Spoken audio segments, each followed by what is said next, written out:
everybody's got that mindset. I don't understand why. I don't get that. But anyways, Mark was up here one day, and we had a good talk about a great many things. You know, sometimes, you know, it felt like we're speaking in an entirely different language. And he said to me, he said, well, you know, you seem like you are fairly knowledgeable, and you've fairly well read, and I found that flattering. And he said, well, why don't you run for something? And it reminded me of a couple of things I heard from two different people. One of them was my history teacher, Leonard Savage, who said, yes, Leonard. And he said, no, I got lost in what he told me. He said, oh my goodness. But we keep doing the same thing, and that's amazing to me. But why I wouldn't run for something is because I think that it reminds me of, okay, now I got to quit looking at Marshall. Leonard Savage would say there's basketball, whatever he was talking about. There's too many Chiefs and not enough Braves. And my dad, it reminded me of a sermon that my dad gave one time. And he talked about the importance of being a good follower. Not everybody is meant to be a leader. And there's nothing wrong with that. But if you're not going to lead, like in the military, they say, lead, follow, or get out. If you're not going to lead, then at least get behind somebody that you trust and somebody that you know, and hold them to a standard. You know, there's a lot of importance. We place a lot of emphasis on being good leaders. And a lot of us need to learn how to be good followers. And I talked to Mark, and I can't vote against Mark because Mark is named it. If I vote against him, you know, I'll never be able to show my face. But I believe he's a good man. And I've had the privilege of meeting Alexa, and I believe she's a good woman. I've known Charlie all my life. I believe Charlie's a good man. And so with that, I'm going to just be quiet, and I'm going to let Charlie say a few words. And here you go. Charlie, you're up.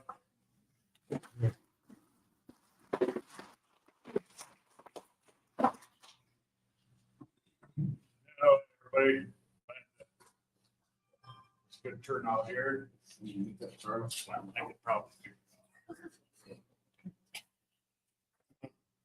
Most of you know me, but for those that don't, I'm a lifelong resident of the farm over at Columbus, third generation rancher farmer. Still broke, but you know there's next year. It's kind of one of my mottos, you know. I'm so tired of the politics of our political leadership, which is there. You know, they're supposed to go down there with the idea of representing people. You know, but the ones that I've seen, they'll come back and tell you what they did, but they're never going to come and talk to you before they do it. You know, to get ideas. But like I've been a lifelong farmer around here, and got about 18 years in the oil field, different levels doing this and that. I always had to support the farm, you know, and I'm just, like I said, representing the people is job one for me, and it's good. And I'm going to be around talking to people. I've been around history pretty much corner to corner, talking to as many people as I could, going to different events and stuff. Getting wore out, but it's kind of tired. I sound like I think, well, good after Tuesday, it'll maybe be over. Well, unless we get off, then I got months more of it.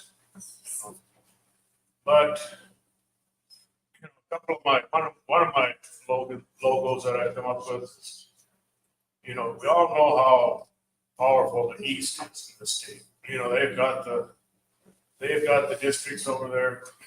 Like I've been saying, you know, the East has the checkbook, the West has the box. You know, trying to figure out how to balance the ratio a little bit of the districts. I mean, I've kind of got a little bit of an idea, you know, if you draw a line down the middle of the state, it's not too far off of the land mass. If you equal in district, it's about 3 more.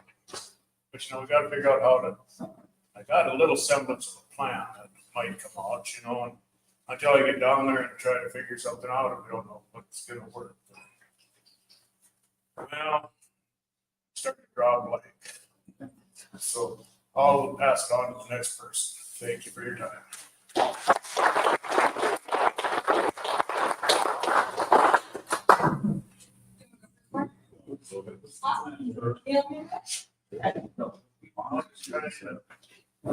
Viewers online have to say hi, live streaming, that's fun.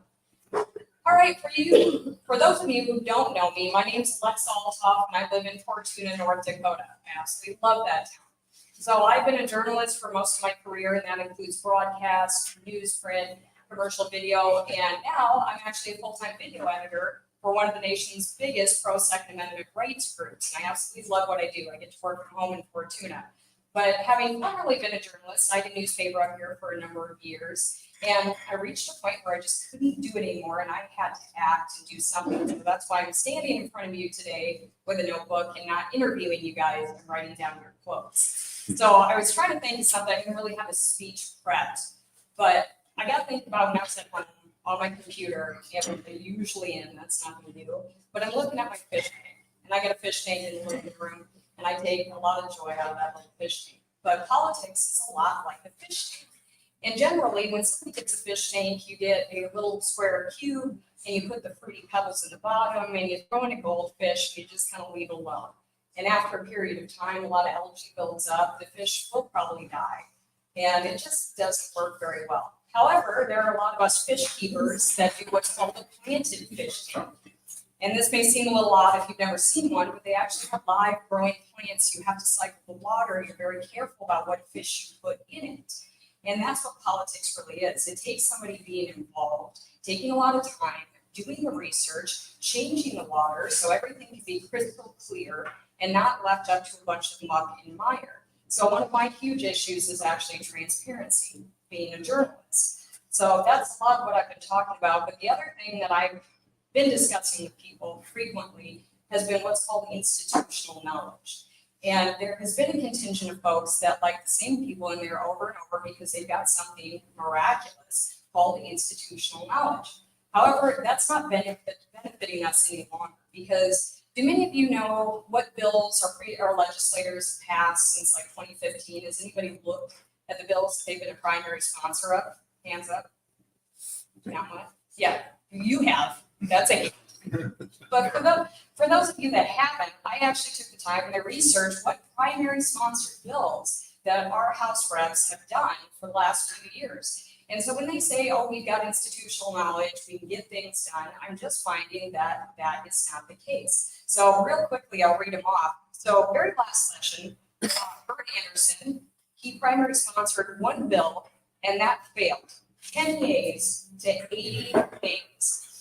If you've got institutional knowledge, you're not getting it passed. And let's look at Long here. I'm going to name names because we're at that point in time where I usually don't bring this up specifically because I want to run a positive, good campaign, talk about what I'm doing. But this is important if we're weighing who's going to go fight for us. So when it comes to Don Long here, last session, he primarily sponsored 2 bills. One of them related to the high cost students. That failed.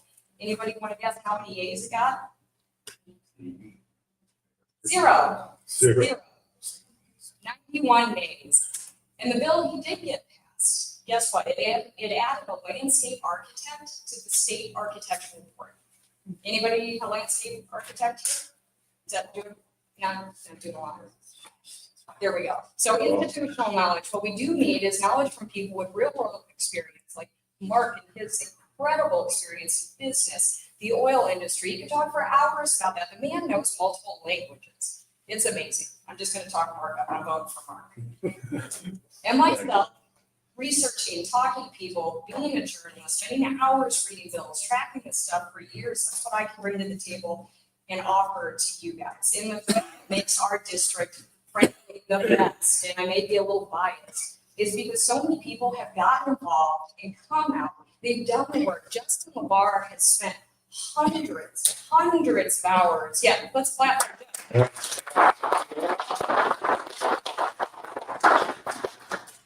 He made thousands of hours between his time as GOP chairman and also door knocking for us, taking our flyers around, spending his gas money.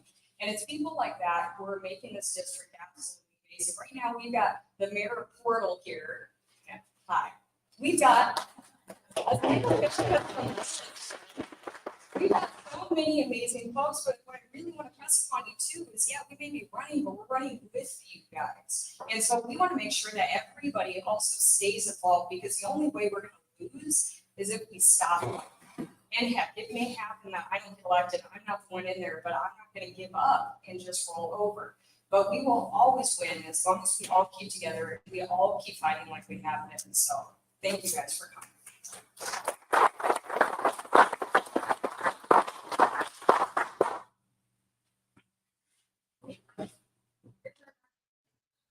Said it all. Believe it or not, I did not pay Alexa to say all those very nice things, but I do appreciate you, Alexa. So, I think we've all got our own story, our own reasons for being here. I thought I'd share with you a little bit about my reason for being here. Many times along the path, I've been asked, why? Why do you want to be a politician? And I'm quick to defend myself. I say, I'm not a politician. I'm a statesman. And you know, the word politician has come to be such a dirty word almost. We've lost faith in our politicians so much because they promise you the world, but at the end of the day, you can't measure what they've given you. And I think that's what all of us agree upon. We're getting lots of promises. And a good example of one of those promises back in 2012, the property tax measure was rolled out to the people, and they said, yes, this is something we want to do. And the legislator said, don't do it now, let us work on it. And they promised that they would come up with property tax measures that would relieve some of the property tax issues that we're facing in a variety of ways. I read in the paper just recently that in Bismarck, people are experiencing up to 70% tax increases on their property in 1 year. And you know, so you can blame this on whatever you want, but right now, our politicians essentially have free reign. Our legislators have the ability to impose what they like upon us, because there aren't restrictions. They're not being held accountable, and we find ourselves victims. So you could have paid for your home in its entirety 20 years ago and owned it for that time. You fall on hard times, you get sick, and you can't make the payments for 2.5 years. The government has the right to come in and take your property away from you. And so you never truly own your property when we have laws like this in place. And these are the things that we need to take a step back and say, how can we do this more fairly? Now, we've got a property tax metric that's out there now. And I'll be the first to admit it's probably not perfect in all its ways, but I think there's a lot of frustration from the people that are suffering and saying anything would be better than what we're facing right now. So I think we need to have a good look at it. I have some differences about how I'd like to go about it. I would like to roll it in phases to start out with. And I'd like to do it on a primary residence. And I would like to do it for residents here in North Dakota.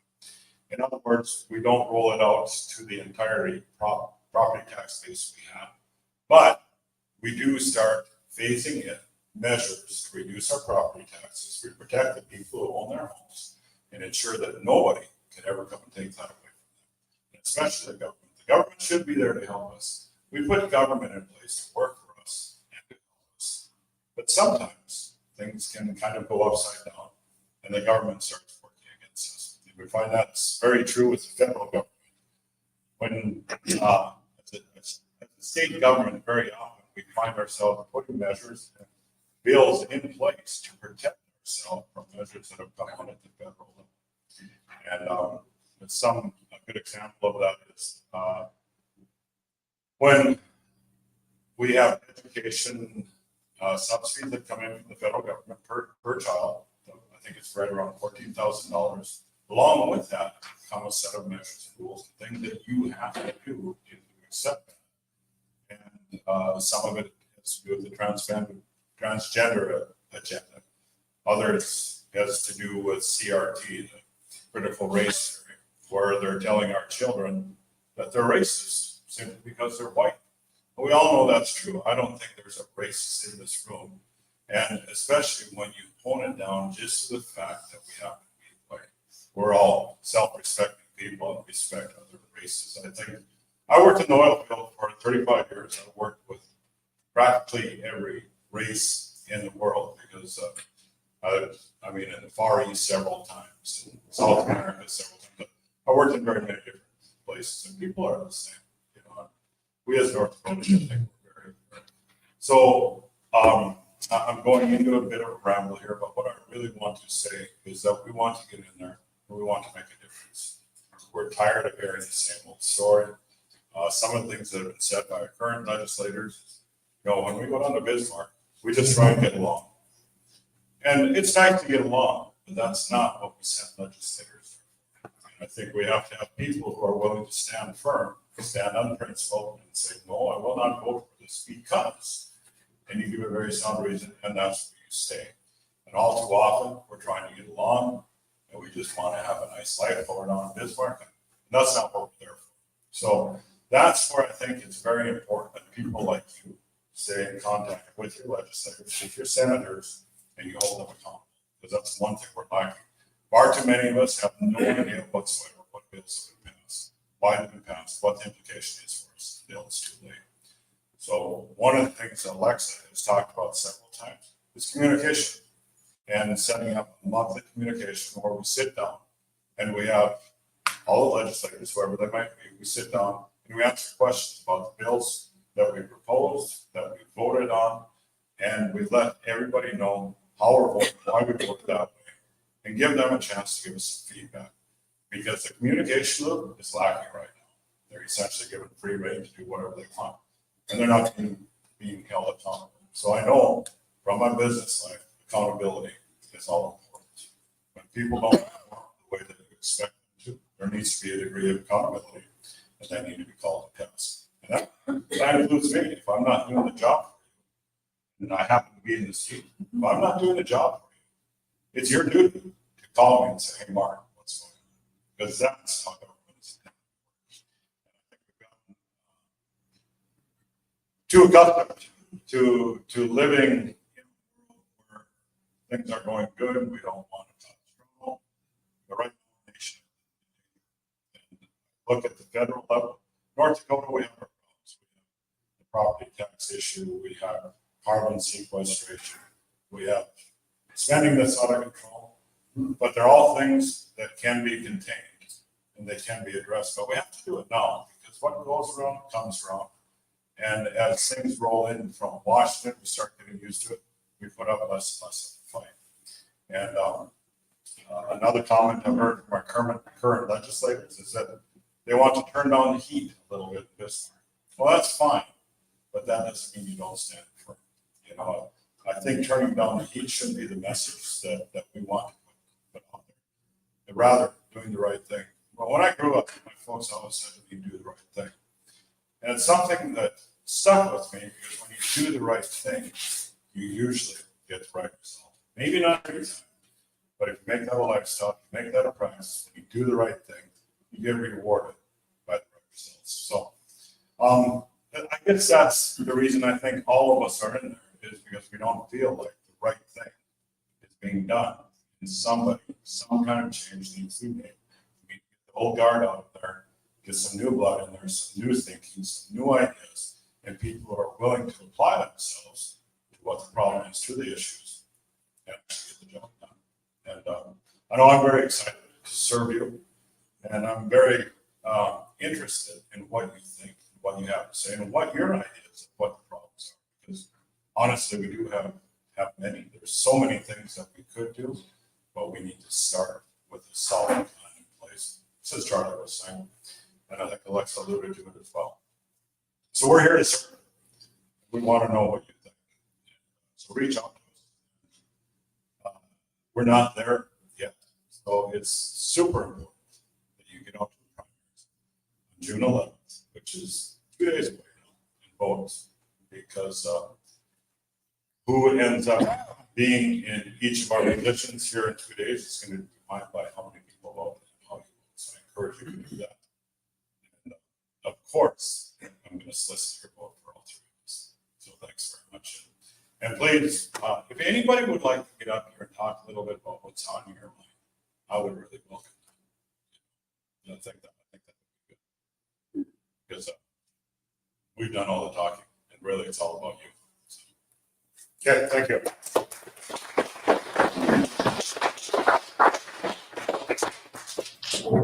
And just real quick, because I work for field technology and constantly on digital things, the best thing that you guys could do to help us is to give our material like on Facebook, you know, share, message it to friends, you can send a text message, because the algorithm that we all know does not favor us at all. So it's free to do, just give that share message here to your friends, your family, anybody else in the district, because that goes miles and miles and miles for young boss too. So if you like to do that, that would be one thing that you could. Thanks. And I just got a great suggestion from Justin. He said we could take questions. And so if you'd like to ask Alexa a question, or Charlie a question, or myself, please feel free to do so. That would be good. So. I had a question, Mark. Okay. What year did you guys beat Divide County for the district championship? I think it was every year we played them. Mark knows about teamwork. You're the man, Jason. I'll speak to your statement. You don't want Divide County vote. Just lost her. Yes, every year. Does anybody have, you want to say, I would like to be I use this mayor portal. And I think you could stand up here. You might. It's your voice because it's not carried. Thank you. We want to hear you. no. I'm struggling right now. And I'm gonna get emotional because this is tough. I have called Anderson and Crosby, no response from you. I have messaged the governor, got no response. We have been fighting a portal to get our gas system in. And I'm struggling with one farm. We get our gas from Canada. Canada we've dissolved our thing with them. So portal will be without fuel very shortly. All my residents in town, 74 households, will have to go with an electric or propane because one farmer that you support, he supports you big. You will not give us an easement to bring a gas line into town. I have tried to get help. I have talked to GSA to try and get funding. They tell me there's no funding right now, but they're going to be without fuel here shortly. It's where do we go? What do we do? Because there is no communication. There's none. And I'm not getting any answers from anybody in North Dakota on this. You know, we're just sitting here idle, waiting for somebody to help us out. And this farmer he told us we could do the line, but he won't give us these. Well, that's illegal. He wants $100,000 lines, electrical lines buried in order for us to get the easement. And he also wants us to put in some more lines so that we cannot fund fuel to the U.S. Customs building new portal. So tell me, where do we go? What do we do? Have they tried rerouting it at all? Reroute. We have to go to the easement Why does he want to give the easement? What is the issue?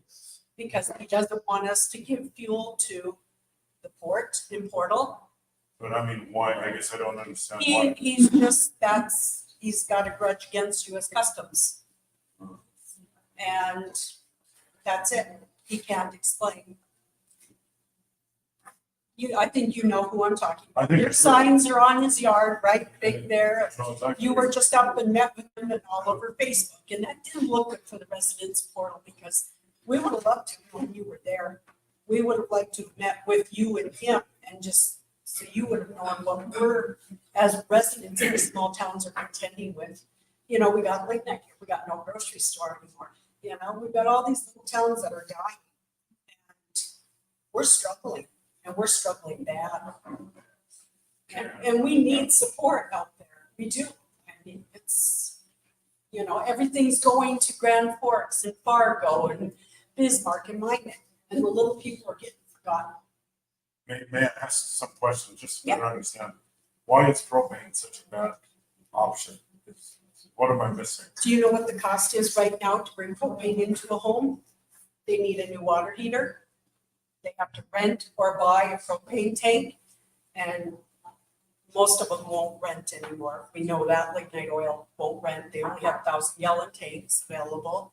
To fill that, it's how many thousands of dollars right now? Water heaters have to be replaced because they're not convertible. And my response from Mr. Hope, from this resident, this farmer, was, well, everybody has to replace their water heater like every 7 years. So I guess this year will be the year they have to do it. And it's tough. I don't know how to face my citizens and go back to them and tell them, sorry, guys, you got till November 1st. You know, you're done. It's tough outline. Yeah. Obviously, this is 6 months down the road for me, so I'm Yeah. very interested in It's- problem understanding. Well, this has been ongoing. Like I said, we get 5 steps forward and we have to take 15 back. But the non-communication is the big thing. If we call you, pick up the phone and return our calls, because like I said, I messaged the governor and no response at all from our state. And it's really frustrating. It really is. When you said you can't get gas, I mean, you're talking gas. Right. Okay, that's piped in, can. Yes, and we have a 14-foot section of pipe that we get gas from right now, and the Canadian regulations have went skyrocketing. We pay $76,000 a year for a $10 million insurance policy now on that line. We can't afford it anymore. And so, I mean, Sask Energy has dropped us. We have no contract with them right now. And we are struggling because it's coming to an end. We have to make some decisions. And like I said, I've talked, and I begged and I pleaded, and, you know, you go to the US government, you don't get any help. And I don't know, I know you're not there yet, but, you know, it's the struggle that we're seeing, that we have no communication. May I ask a question? How many people have contacted their legislator? Okay, we got 1, 2, 3, 4. How many of you got responses? You got a response? Okay. Yeah, I was talking about not the senator, but because I've contacted legislators as well, never got any response whatsoever. And that's where Alexa and myself are talking about how important communication is. I can tell how frustrated you are, I'm very frustrated. rightfully so, because you elect legislators to represent you, and you get nothing but crickets once they're in there. That's exactly. And I would say too, that it's not even the expectation that one person is gonna go get it done, but the fact that they're working on your behalf to try to get answers and to try to do something. You probably feel like you've got nobody to turn to at this We don't. That's just. point. I'm curious too, did you ever try contacting Kelly Armstrong's office? No, I I realize haven't. he's at the federal level. but- Yeah, we talked to Julie. Julie was up and met with us, and for Georgia. Yeah, she came up and met with us and stuff, and she did give me Victor's name with the Public Service Commission. But there's the same thing. Public Service Commission rolls over MDU. MDU's been very helpful to us. They're trying everything to get this program because we have a grant for the line. We can't put that line in until we get the easements How many miles do you say? out It's not, I don't even think his is a mile. Yeah, because we own part of the property and we have two other landowners that we get easement from. So I mean, that's not an issue. We have that all taken care of, but it's just this one. Lost my train of thought, sorry. But, you know, MDU will take over the system once it's in there. We're done with it. But everybody sees this as a gas line or a pipeline, and it's not a pipeline, it's a gas line. So, you know, but Can I tell you a hopeful story? yeah, so he's, Okay. This is kind of funny. When he said easement, my brain just went, oh my gosh, because I actually just worked on a water easement for west of Fortuna. And they're putting in water line that deals with what Boston's doing, Western Area Water Supply Authority. But they could not get an easement done for 5 years to go to this one house. They asked a lady, and she lives out of state, you know, and she said, absolutely not. I'm not letting a water pipeline go from my property. It wasn't even farmland. It's just been sitting rather vacant for a great number of years. But for 4, almost 5 years, this woman said, no, absolutely not. No. She had lost her husband. She was worried about her land up here. She's from a generational farming family she married into, but she wouldn't budge. And within 2 days of me getting a hold of this, I actually got the easement done because I think I was the only one. I was in the right place at the right time, knew all the players, and sat down and talked to her on the phone for an hour. And I listened to this woman cry because she was so distraught about losing her husband. She didn't know the right call to make. And then about a week later, she said, send me the easement paperwork. So everybody had tried, and it takes, the biggest optimist you'll ever meet. Ask Chris. Like, there's probably no bigger option. Sometimes, but I think when you try every way from Sunday like you have been, but there's always more. So you never know who could be that deciding factor in getting that easement through, talking some sense, coming to an agreement. And the more people that can reach out to you and help and everybody get on the same page. So who knows? Because like I said, this water easement that I'm talking about didn't go through for 5 years. She kept saying no. And then we got in there and we did something and she goes, you know what? I understand now. And so I would love that. we don't have 5 years. That's just Right. it. And if we lose our grant, we'll never get funding again. Yeah. That's the whole thing. And it's frustrating. And if we turn the grant back, it's the same thing. You reapply, you know, it's one thing. So your But deadline again for this is about 6 months to get this working easement? we've been working on it for a while. Yeah. We've met with him several times and he won't budge. And nobody from the state. How many people have met with him from the town? You, other people? Have you got? MDU, we've had MDU, 2 of the representatives from MDU, our engineer, me, yeah. Other people have just, Off the coast.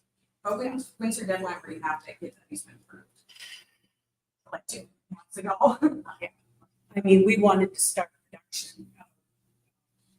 It should be in the works by July 1st to be done by October. Yeah, and it's not. So like I said, you know, how do I go back to my citizens and say, yeah, like I said, trying to communicate with our system right now, the way it is, it's not working. Well, I'd love to do what I can to try and get some people that are in positions to call you back, even though I'm not elected or anything. There's still folks that I know through channels. That's what I'm asking. Yeah. Who do you know? Who can we go to? You know, I mean, it's very frustrating for us. It's like, Really can't leave portal without gas. Something to talk about. Let's-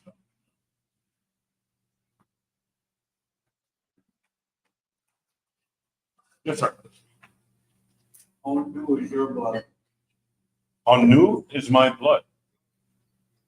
In other words, I think you know your way around. Over there, over in Bismarck?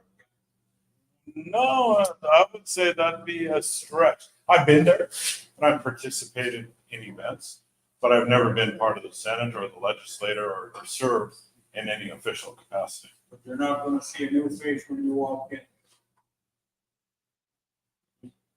I'm not going to see a new face. No, they won't.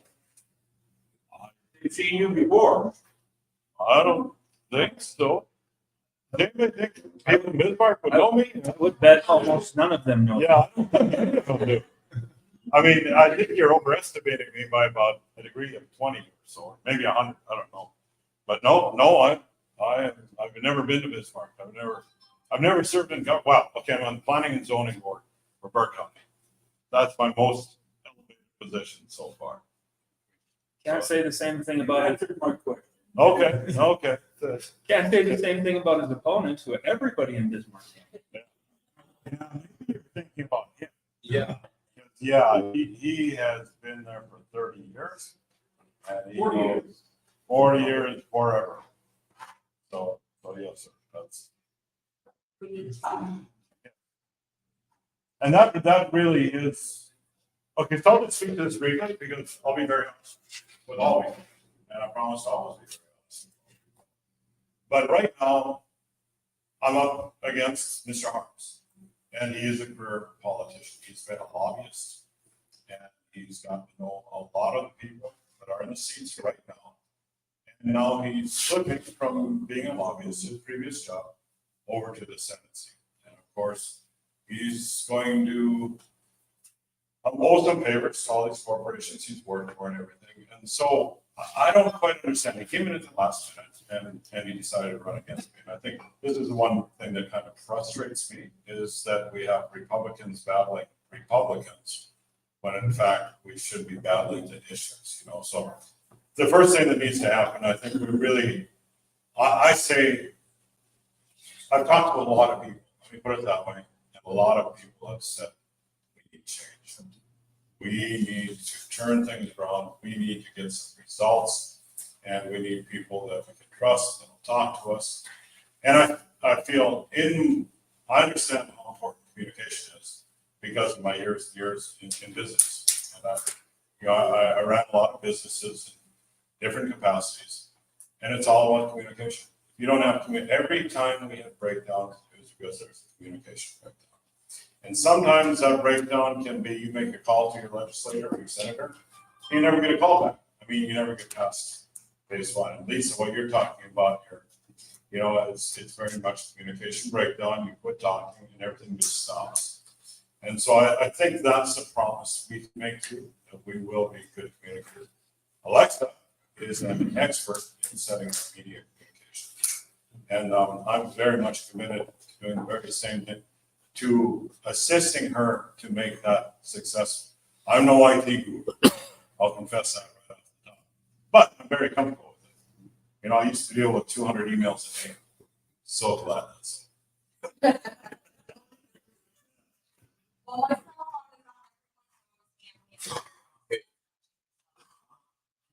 I got a question. Okay. I was listening to the radio, and you said about education. Right. Well, I guess I am very heartbroken over education in this state, very much. So, for one thing, Mike, we got a good school here, like that. We got a great school in Powers Lake. We do. I am very proud of it. But I had 3 different grandkids, and Jim Hill and mine. And they looked down and made fun of them. They didn't watch porn. During school, during class time, they said the teacher got up, spoke for a little bit, sat down with their phone, and everybody had their phones out. I think that's a pretty bad situation. Then we come back to Powers Lake School. Teachers are reporters, right? We have a teacher up there, you can talk to her, Mrs. Kranz.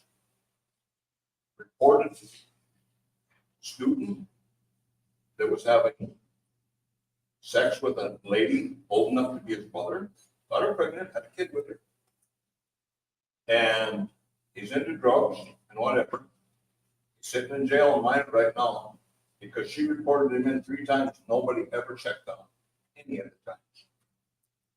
And but she said, why report him in? And I think there's a breakdown there. That kid maybe could have been saved, been in a better situation if somebody could have got in there. Changed something. Well, okay. It maybe wouldn't have, but at least the chance could have been there. You know? That's a very broad spectrum of topics Yeah, that you're talking about there. But I feel one of the biggest issues we have today is the breakdown of family. Family is so important to the cohesive nature of society and the culture. and the way our kids correspond and react with one another, you know. So I'm of the Christian faith. And when I was a kid, probably half the kids came from families and attended one church or another, but the entire community had a code of ethics that they all lived by. And whether you're Christian or not, we all had the same values, the same code of ethics, the same sense of responsibility for the children in that community, and everybody was our parent in a sense. And I guess I'm probably parroting what Hillary Clinton said at one time, it takes a community. I don't know, Hillary Clinton, I can't trust me. But that has broken down, and now we have our government, which is telling us that parents do not belong in the school board meetings, that they should have no say whatsoever in their children's education because they're not educators. And that's very, very dangerous, right? The minute the parents can no longer look after the best interests of their children, we are in deep, deep trouble. So the first thing I would say is that, you know, you can't sew families back together. That's a separate issue, but starting with the family and the parents' ability to participate in their kids' education is all important in my perspective. The other thing that I think is very important, we ventured off to all these social engineering projects where we're teaching children that there really is no right or wrong. It all depends upon your perspective and what you believe and how you think and what your upbringing is. It brings in all these intangible aspects of an upbringing that really don't belong in an educational system. We shouldn't have teachers telling our children what they need to believe. We grew up believing everything our teachers said. We trust our teachers. Kids today, I don't think they're a lot different. Our teachers are teaching something very, very different. And we have to be aware of it, and that's why it's so important that parents are allowed to participate. The other thing I would say is we need to get back to more of a classical education, where teachers teach the fundamentals to our kids. When it comes to reading and writing and arithmetic, all these things, we need to be teaching them the fundamentals, because the future of our nation depends on us having kids, future generations that are capable of undertaking the very technical world that we live in. Right. A teacher, by the way. Yes. Thank you. So, went through negotiations last year. And part of it, we looked at the funding given to small towns in the district. And she was standing there, and I had a lot of work to do, but what about home? Because so much money has gone to other parts of the state, and hardly has gotten slashed for funding. So I baseline offering or the part that your teachers make. So I guess the question for you, how are you going to make sure that small towns aren't forgotten? That I appreciate small towns have to fight and but if there's nothing to draw people to the community, how are you going to give them education again? And I'm all for traditional education, of course, otherwise I wouldn't be here. But how can you guys ensure that we will fight for the small schools that aren't even though we're Okay, I don't want to hog all the microphone time here. I will answer very briefly what my thought is. I'll Alexa and Charlie have something to say. But there needs to be an equalization. There needs to be a rational equalization between all the districts that have schools, and each of them is given a fair compensation for the children they have and able to sustain the same level of education because they have the resources necessary. Now, I know a lot of our money is pulled away from the district that comes from, so we have $7.1 billion in the education. School Lands Trust. What is it? School Lands Trust. School Lands Trust, thank you, Justin. So $7.1 billion in School Lands Trust. And again, our legislators hang on to that without no solid plan for the future, how they can help communities, how they can help small towns survive. So as Lisa said, we're struggling, many of the towns are struggling. And it needs to be looked at. We need to hang on to the money that's generated here. What's happening today is this part of the state generates income, generates revenue. but then it's redistributed to all of the rest of North Dakota. And when that happens, they don't take into account all the costs of this boon that we have. So, you know, you have infrastructure breakdown, you have to build new schools, you have hire more teachers. There's all these things that come with it. And so we're suffering the downside without being fairly compensated. So much more of that revenue should stay here. I'm not saying this is an easy fix, because it's not. Because one of the downsides we have on this side of the state is that we have lots of wealth, but we don't have lots of population. And so a place like Fargo, which have 7 districts and 20 square miles, versus us, where we have 1 district and about 150 square miles. And lots more roads. And lots more, I mean, we have roads that are going to hell all the time. yeah. And I'm on the township board, Border Township, and we get like $35,000 a year. Well, that doesn't even gravel. And especially the heavy traffic. So I promise not to hog the mic down here. So Alexa, Charlie, you want to say something? Would you like to go first? Or- Okay. I love this one because I love small towns and like what I call micro towns or small ones like Fortuna more than anything.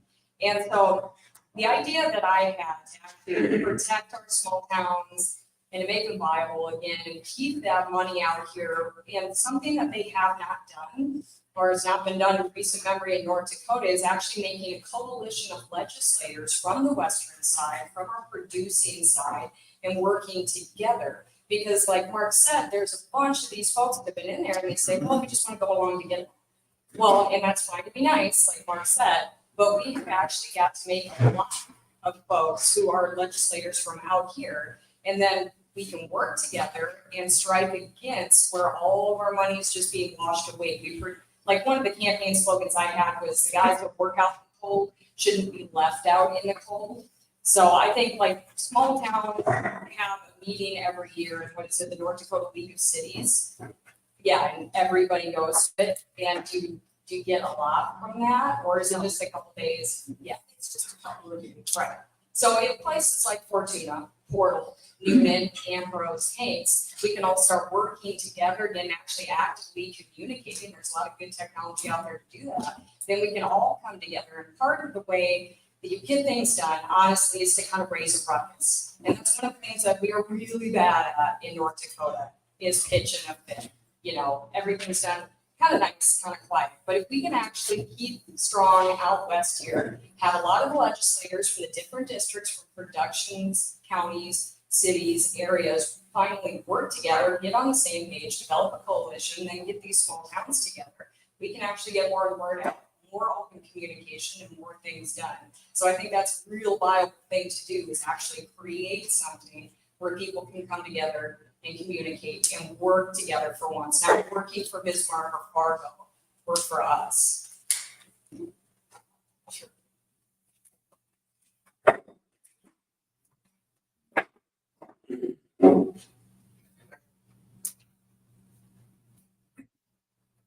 Let's get into this, you know, I've been toting a lot of this wasted spending that goes through our legislative assembly nowadays. You know, I mean, it's in the hundreds of millions of dollars. You know, most of it goes to the east. And, you know, looking at trying to get districts to work together, there's not enough districts on this side. Hard to get it to power, you know, but we need, the school districts need their money. Now, that's one thing with the property tax initiative that's out there. You know, everybody I've talked to, out of everybody I've talked to, there's about probably 95% don't approve of that because they'll, where's the money going to come from? How many places? Well, they say it's going to come from Bismarck. Yeah, well, Bismarck's going to give it to the east.